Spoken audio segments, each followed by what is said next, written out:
ఎట్టకేలకు సింగరేణి ఎన్నికలు ఈ నెల 27న జరగాలని తీర్పు చెప్పిన హైకోర్టు ధర్మాసనం గత కొంతకాలంగా వాయిదాలు పడుతూ వస్తున్న సింగరేణి ఎన్నిక భద్రాద్రి కొత్తగూడెం జిల్లా సింగరేణి ఎలక్షన్లో భాగంగా కోర్టులో నడుస్తున్న సంగతి తెలిసిందే.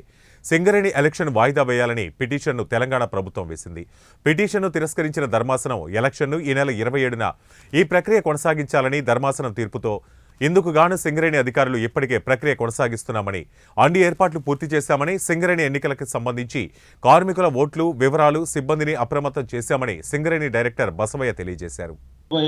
27వ తారీఖున మనకి ఏదైతే ఈ ఎన్నికలు ఉన్నాయో మరి ఎన్నికల్లో ముఖ్యంగా మన చేస్తూ నాకు అవకాశం ఇచ్చారు. మీ అందరికీ ధన్యవాదాలు.